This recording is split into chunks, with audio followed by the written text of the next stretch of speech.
Bonjour, j'aimerais faire une vidéo pour un peu pour répondre à Laura qui me demande qu'est-ce que ça a changé, qu'est-ce que ça a changé dans ma vie d'avoir eu une EMI.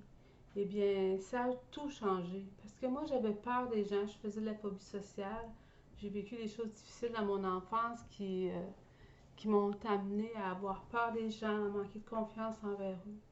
Et puis là, j'ai compris que oui, on était tous des gens qui faisons des erreurs et puis on a tous besoin d'être sauvés par Dieu et puis d'être amenés à la connaissance de Dieu.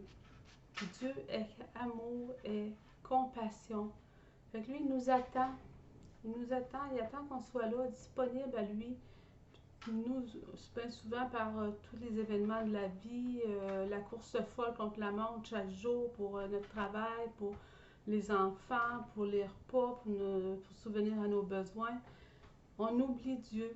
Mais on est appelé à retourner à lui, puis à donner notre vie à lui. Moi, ce que ça a changé, c'est au début, j'ai continué à faire les mêmes erreurs. J'ai eu plusieurs conjoints après, toujours. J'ai eu le conjoint dont on m'avait annoncé avec qui je serais dans ma vie. Et puis c'est vrai que ça a été un homme très difficile parce qu'il était perfectionniste à l'extrême. Et puis il me fait vivre des choses difficiles. Puis je l'ai laissé finalement. Puis là, j'ai enfin trouvé l'homme de ma vie. On a, on a arrêté de vivre dans l'adultère. Par amour pour Dieu, on s'est mariés. Et puis, j'ai changé de religion. Au lieu d'être catholique, je suis devenue évangélique. Puis, j'ai des passages de la Bible qui viennent me rappeler constamment, quand je lis la Bible, mon expérience de l'AMI. En particulier, je dirais la première, c'est Psaume des fils de Corée, que j'aime lire régulièrement parce que ça me rappelle cette expérience-là. Ça se lit comme suit, Psaume de Corée 42, 1.6. Comme une biche soupire auprès des courants d'eau, ainsi mon âme soupire après toi, ô mon Dieu. Mon âme a soif de Dieu, du Dieu vivant. Quand irai-je et paraîtrai-je devant la face de Dieu? Mes larmes sont ma nourriture jour et nuit pendant qu'on me dit sans cesse, où est ton Dieu? Je me rappelle avec effusion de cœur, quand je marchais entouré de la foule et que je m'avançais vers la maison de Dieu au milieu des cris de joie et d'une action de grâce d'une multitude en fête.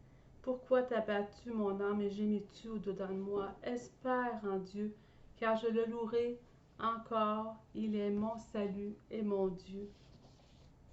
Il y a un autre passage de la Bible aussi qui vient me chercher par rapport à l'enfant Dieu, parce que je ne comprenais pas cette expérience-là. Pourquoi j'ai vu un enfant de lumière?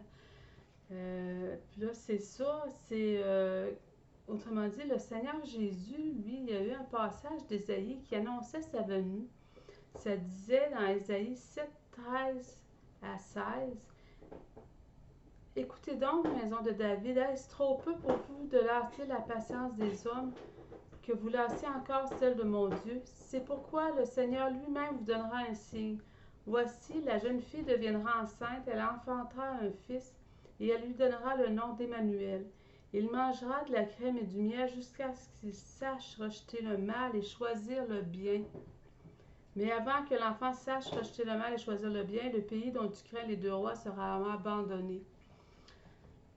C'est ça, c'est un passage qui vient me rappeler que l'enfant a choisi le bien plutôt que le mal.